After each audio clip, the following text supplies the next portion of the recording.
Hello everyone. Today we will be discussing a new topic, self-management skills.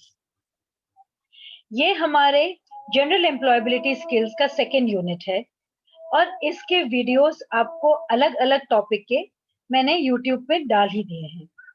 तो ये जो आपका सीबीएसई का नया बुक अपलोड हुआ है उसके हिसाब से हम आज कर रहे हैं और ये जो हमारी टेक्स्ट बुक है इसमें हर टॉपिक के बारे में थोड़ा बहुत लिखा गया है।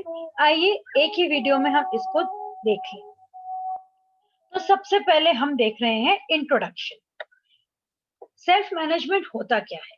It refers to management of और बाय वन सेल्फ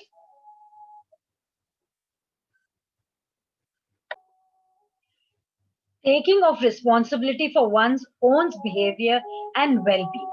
तो आप अपने आप में आत्मनिर्भर हो, अपने दिमाग पे आप काबू कर सकें, अपने जो भी आप काम कर रहे हैं उस पे आप अच्छे से फोकस कर सकें.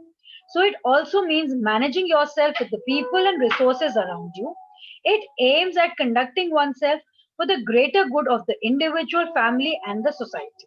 तो ये जो सेल्फ मैनेज पर्सन होता है वो अपने आप को तो अच्छे से संभाल ही पाता है, वो जो दूसरे हैं उसके आसपास उनकी तरफ भी अच्छे से पेश आता है.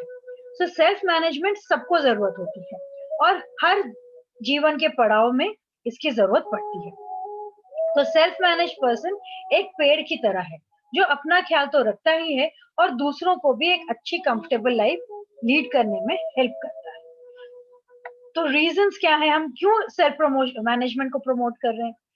जब भी लाइफ में कुछ भी प्रॉब्लम आए, और लाइफ ऐसी है कि कभी ना कुछ उतार चढ़ाव तो आते ही हैं, तब आपको किसी और पे निर्भर नहीं होना है और जो लाइफ है उसको अपने आप से अच्छे से डील करना है.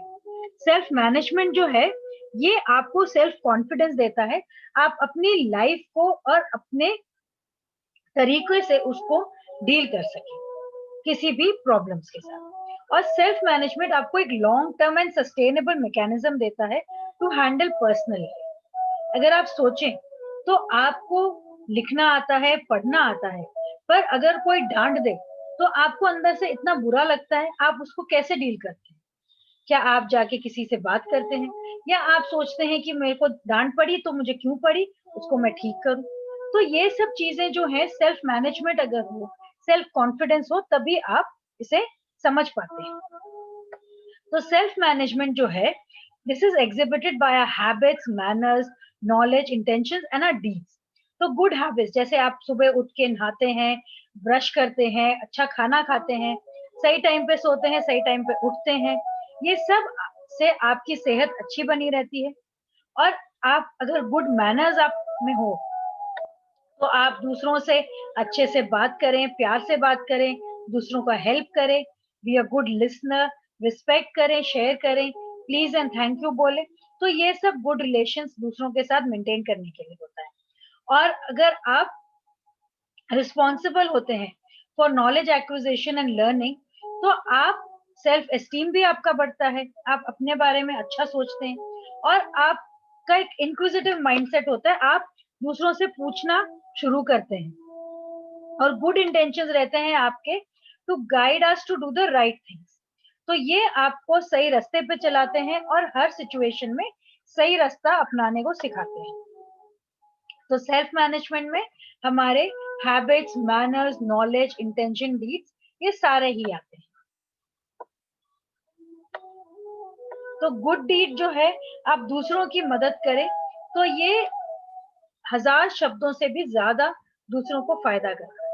अगर मैं आपको कहूं कि मैं आपकी मदद करूंगी और मैं मदद करूंगी ना तो क्या फायदा, पर अगर मैं बिना बोले आपकी मदद करूं तो आपको अच्छा लगेगा ही लगेगा. तो ये सब साथ में मिलके आपका सेल्फ मैनेजमेंट कहलाता है. तो पॉजिटिव रिजल्ट्स क्या होते हैं सेल्फ मैनेजमेंट के? पेरेंट्स, टीचर्स, गार्डियंस ये हमेशा किसी बच्चे के साथ नहीं रहते उसको समझाने के लिए या उसको सही रास्ता दिखाने के लिए. तो अगर आप अपने आप को अच्छे से मैनेज कर पाते हैं, हर रोज आपको कुछ भी लाइफ में मिले आप उससे कैसे डील कर पाते हैं, वो आपको सेल्फ मैनेजमेंट सिखाता है. तो यहाँ पे आपका क्लास शेड्यूल हो सकता है, असाइनमेंट्स हो सकते हैं, कॉम्पिटिशंस हो सकते हैं, एग्जाम्स हो सकते हैं, डिफरेंट स्टूडेंट्स का अलग अलग बिहेवियर हो सकता है। तो कुछ भी आपको तंग कर सकता है, कुछ भी आपको सही लग सकता है। तो कुछ भी आपको लाइफ में मिले तो आप आराम से अपनी लाइफ को जी सकते हैं। आपको असाइनमेंट से टेंशन नहीं होगी, आपको कंपटीशन से या दूसरे बच्चों से दिक्कत नहीं होगी। तो आपको जो सेल्फ मैनेजमेंट है इसके पॉजिटिव रिजल्ट्स क्या हैं? सबसे पहले तो ये आपको सेल्फ मॉनिटर करने में मदद करता है। तो आपका कंडक्ट क्या है, आपका बिहेवियर कैसा है। और स्टूडेंट्स जब अवेयर हो जाते हैं तो अपने बिहेवियर के लिए रिस्पॉन्सिबल भी हो जाते हैं, तो वो ढंग से काम भी कर पाते हैं। तो अपना काम टाइम से खत्म कर पाते हैं और जो अपना काम है उसकी ओनरशिप भी लेते हैं।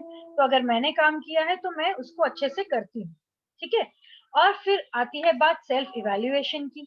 तो आप अपने जो काम है अगर सही नहीं हो रहा है तो आप खुद समझ जाते हैं कि इसमें कुछ चेंजेस करने हैं। आपको जो गोल्स हैं उसको कैसे अचीव करना है। तो जब गोल्स आपके अचीव हो जाते हैं तो आगे आपको वो मोटिवेट भी करते हैं। तो helps in setting individual goals. आपके यहाँ पे evaluation of performance, objective resetting और सेल्फ एस्टीम आप इस यहाँ पे इम्प्रूव कर सकते हैं। फिर आपका सेल्फ रीइंफोर्समेंट, पॉजिटिव बिहेवियर जब होता है तो आप देखते हैं कि अच्छा बिहेवियर आप करते हैं, आपके नेगेटिव थिंग्स के साथ आप नहीं जुड़ते हैं, तो आप आगे अपने गोल्स की तरफ भी पहुंच पाते हैं। तो सेल्फ लर्निंग भी होता है यहाँ पे गोल अचीवमेंट के लिए, और सेल्फ रिलायंस भी होता है जिससे आप अपने बिहेवियर को इम्प्रूव कर सकते हैं। फिर बात आती है सेल्फ मैनेजमेंट स्किल्स की।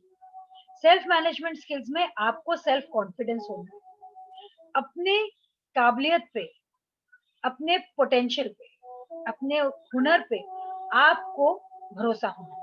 सो it refers to the trusting of one's capabilities and potentialities to achieve the necessary goals, objectives, and challenges in life, and being worthy for leading a happy life. तो आप कुछ new activity करें, कोई blog लिखें जिससे आपका confidence बढ़े। Stress management फिर एक बात आती है। जैसे अभी के दौर में कोविड के टाइम में सबको डर लगा रहता है कि कहीं मुझे ना हो जाए, कहीं मैं बीमार ना पड़ जाऊं, या जो मेरे परिवार के लोग हैं वो बीमार ना पड़ जाए। तो यहाँ पे आपके स्कूल के टाइम में आपको कभी कोई एग्जाम के लिए टेंशन हो रही है, कभी कोई असाइनमेंट के लिए टेंशन हो रही है। तो ये जो स्टेट है ऑफ साइकोलॉजिकल टेंशन, ये मैनेज करना ये बहुत जरूरी हो जाता है। तो doing homework well in time आपको फ्री टाइम भी देगा और आप अपने प्ले टाइम को एंजॉय भी कर सकेंगे। इंडिपेंडेंट वर्किंग भी बहुत जरूरी है। अगर आप सेल्फ मैनेजमेंट है तो आपको अगर होमवर्क दिया जाए, कुछ काम दिया जाए, तो आप अपने आप से कर लेते हैं। ये नहीं कि आपके पीछे कोई लगा रहे और आपको बोले वो काम करना है, वो काम करना है। तो टेस्ट के लिए, कंपटीशन के लिए आपको जब भी तैयार होना है आप उसे तैयार कर सकते हैं। टीम प्लेयर भी होते हैं आप टीम के साथ काम कर सकते हैं और आपकी जो भी गोल्स होते हैं वो आप साथ में अचीव कर सकते हैं। टाइम मैनेजमेंट भी इम्पोर्टेंट है। आप टाइम के हिसाब से काम करें, आपको काम का काम उसके लिए टाइम निकालें और प्ले का टाइम उसके लिए निकालें। रिलैक्सेशन भी बहुत जरूरी है। और सेल्फ मोटिवेशन, आप अपने आप को कैसे मोटिवेट करते हैं पढ़ने के लिए, काम करने के लिए, वो भी बहुत जरूरी है।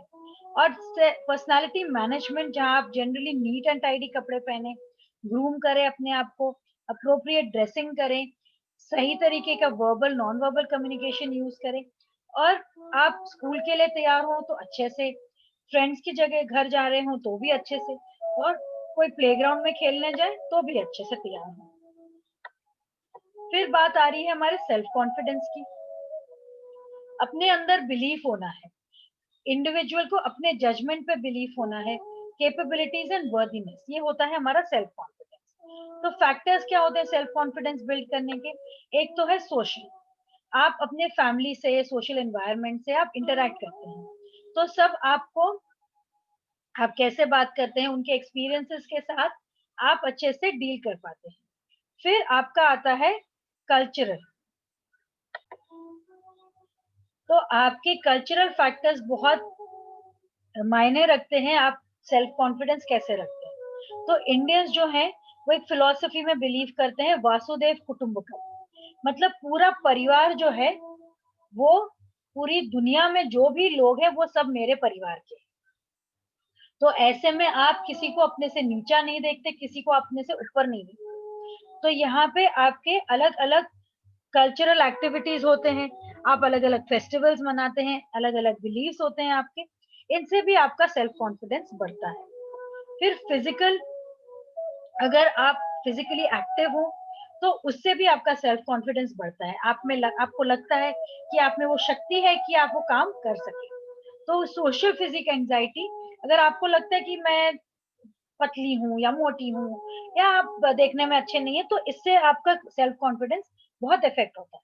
तो हमेशा अपने आप को पॉजिटिवली देखिए और अपने आप के बारे में कभी भी कुछ नेगेटिव ना बोलिए अपने आप को। तो self confidence building tips: mind is like a fertile land. If you do not plant good thoughts there, weeds are bound to grow. यहाँ एक छोटा सा टेस्ट कर लेते हैं।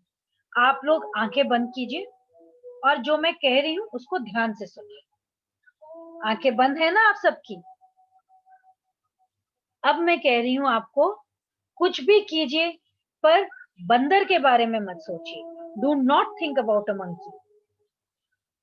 कुछ भी कीजिए पर बंदर केला खाता हुआ ये बिल्कुल मत सोचिए। Do not think of a monkey eating bananas. अब आंखें खोलिए। क्या नजर आया दिमाग में?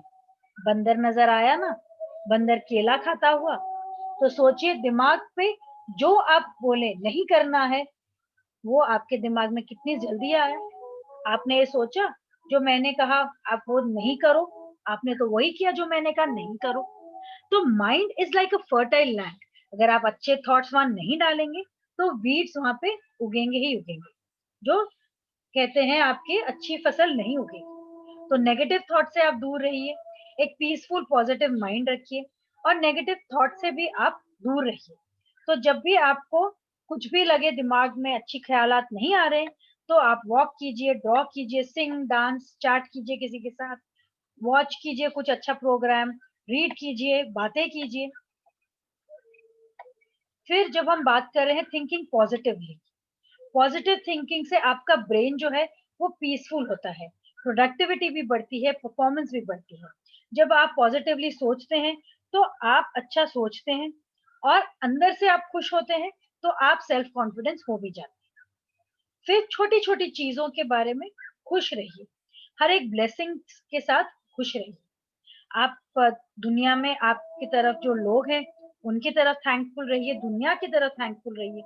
आपको खाने को मिला, आपके सर पे छत है, आप ये वीडियो देख पा रहे हैं, आपके पास खाने को अच्छी चीजें हैं।